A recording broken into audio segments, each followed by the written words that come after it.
ہے، پوری زندگی گزر جاتی ہے، لیکن وہ خدا جس نے اس کو ماں کے پیٹ میں اپنے ہاتھوں سے بنایا، جب یہ پیدا ہوا تھا تو اس نے ماں کی چھاتیوں میں دودھ پیدا کیا. ماں کی نعمت جس نے دی، باپ کی نعمت جس نے دی، باپ کے پانی سے جس نے پیدا کیا، بھائی اور بہن کی نعمت جس نے دی، یہ زمین جس نے مسخر کی، یہ کائنات جس نے مسخر کی، جو آسمان سے بارشیں برسا کے تناور درخت پیدا کر کے اس کو کھلاتا رہا. یہ باپ کو دیکھ رہا ہے کہ میرے ابا آم لے کر آ رہا ہے، یہ نہیں دیکھ رہا کہ اس آم کا بنانے والا کون ہے. یہ باپ کو دیکھتا ہے کہ میرا ابا میرے لیے روٹی لے کر آ رہا ہے، آٹا لے کر آ رہا ہے، راشن ڈال رہا ہے.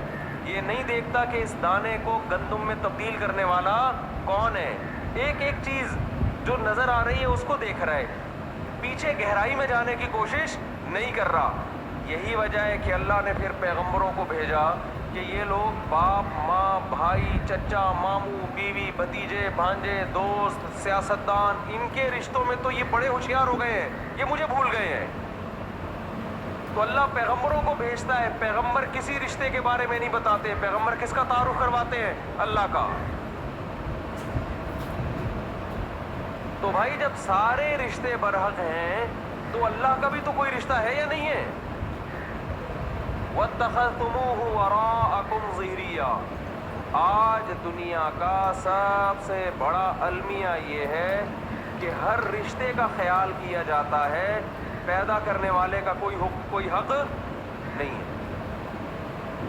کہتے ہیں تو مولویوں کا کام ہے نماز پڑھنا، روزہ رکھنا، قرآن پڑھنا، بچوں کو پڑھوا لو قرآن، تھوڑا سا ٹوپی رکھ لو کبھی کبھار.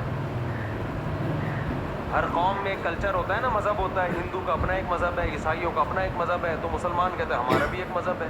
تو ہم عید منا لیتے ہیں، رمضان میں تھوڑا بہت روزے ووزے رکھ لیتے ہیں، کلچر ہے ہمارا.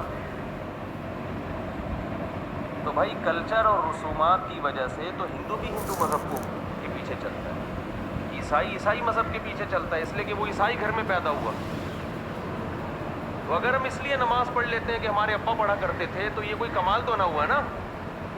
کیوں بھائی، غلط کہہ رہا ہوں میں؟ اللہ اپنا تعارف کرواتا ہے قرآن مجید میں.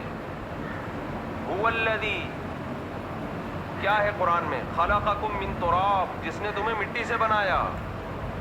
جب انسان سمجھدار ہو جاتا ہے نا، بالغ ہو جاتا ہے، پھر یہ آیتیں اس کی سمجھ میں آنا شروع ہوتی ہیں. بچہ ہوتا ہے تو تھوڑی کچھ سمجھ میں آئے گا اس کے. پھر اللہ اپنا تعارف کرواتا ہے. یہ جو کائنات ہے یہ خود بخود نہیں بنی ہے، کسی نے بنایا ہے اس کو. اتنا بڑا سمندر، اتنی بڑی خشکی، اتنے بڑے بڑے پہاڑ اس نے زمین میں گاڑ دیے. کیسی مخلوق پیدا کی ہے. آپ مخلوق کی قسمیں دیکھو، قسمیں ختم نہیں، صرف سمندر کی مچھلیوں کی قسمیں دیکھو آپ. واللہ خلق کل دابۃ من ماء، ہر طرح سے پانی سے اس نے حیات کو پیدا کیا. ہر جاندار کی زندگی میں دخل کس کا ہے؟ پانی کا. وجعلنا من الماء کل شیء حی، پانی سے ہر زندہ چیز کو بنا دیا اس نے. پانی پہ تصویر بنانا ممکن ہے بھائی؟ وہ اللہ ماں کے پیٹ میں منی کے قطرے پر تصویر بناتا ہے انسان کی. آنکھ بناتا ہے، ناک بناتا ہے، کان بناتا ہے، دل بناتا ہے، دماغ بناتا ہے، جگر بناتا ہے. کیسے عجیب طریقے سے آہستہ آہستہ چیزیں بننا شروع. ایک ایک پرزہ اتنا ٹیکنیکل ہے. دیکھو ایک کمپنی گاڑی بناتی ہے، اس گاڑی میں ٹائر بھی ہوتے ہیں. ایک عام آدمی کہتا ہے یار یہ ٹائر میں اپنے ہاتھ سے نہیں بنا سکتا. اس میں اسٹیئرنگ بھی ہوتا ہے، اس میں کلچ بھی ہوتا ہے، اس میں سیٹیں بھی ہوتی ہیں. ایک ایک پرزہ عجیب. اور ان پرزوں کو جوڑ کر کمپنی کیا بناتی ہے؟ گاڑی بناتی ہے. لیکن اتنی بڑی بڑی کمپنیاں الگ سے نہ کوئی آنکھ بنا سکیں آج تک، نہ الگ سے ناک بنا سکیں، نہ کان بنا سکی ہیں. جاپان کی کوئی کمپنی جو بڑی بہترین گاڑیاں بناتی ہو، آپ اس کے پاس جاؤ، بولو آرڈر پہ ایک آنکھ بنا دو ہمیں، بنا سکتے ہیں؟ نہیں بنا سکتے. کہہ رہے بھائی یہ تو ہمارے بس میں. بنا دیں گے تو پتھر کی اس جیسی شکل، ہم کہ دیکھنے والی آنکھ بناؤ. کہہ رہے بھائی یہ ہمارے لیے ممکن. ایسی آنکھ جس میں روح ہو، زندگی ہو، حیات ہو، کوئی بنا سکتا ہے کیا؟ اور اللہ ماں کے پیٹ میں یہ چیزیں بناتا ہے پانی کے ایک قطرے سے, روٹی سے بناتا ہے اللہ تعالیٰ یہ ساری چیزیں. کیسے دیکھو ماں کو حمل ٹھہرتا ہے, ماں کیا کھاتی ہے جس سے بچے کی آنکھیں بنتی ہیں, ماں کیا کھاتی ہے جس سے بچے کی زبان بنتی ہے, ماں کیا کھاتی ہے جس سے بچے کے سر بنتا ہے, دماغ بنتا ہے, گردے بنتے ہیں, کلیجی بنتی ہے, پھیپھڑے بنتے ہیں, گھٹنے بنتے ہیں, انگلیاں بنتی ہیں. روٹی کھا رہی ہے, منوڑا میں کچھ اور تو نہیں کھاتی ہے نا مائیں. روٹی کھائے گی اس سے بھی آنکھ بنے گی, مچھلی کھائے گی اس سے بھی آنکھ بنے گی, اور آم کھائے گی اس سے بھی آنکھ بنے گی, کھجور کھائے گی اس سے بھی آنکھ بنے گی. آنکھ بھی بنے گی, ناک بھی بنے گی, دل بھی بنے گا, دماغ. یہ ہم اور آپ کو اللہ ماں کے فی ظلمات ثلاث, قرآن کہہ رہا ہے یخلقکم فی بطون امہاتکم, تمہاری ماؤں کے پیٹوں میں تمہیں بناتا ہے 3 اندھیروں کے اندر.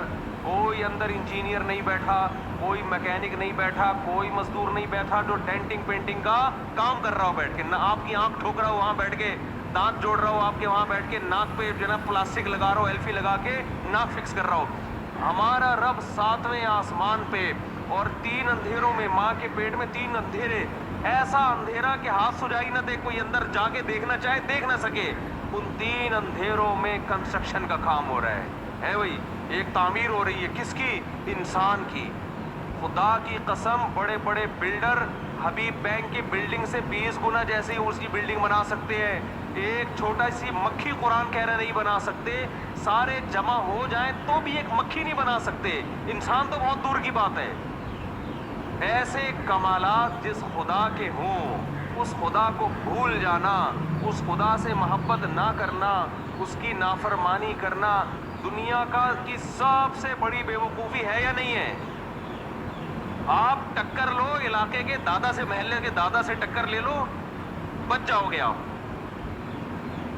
دیکھو بڑے بڑے بدماش ہوتے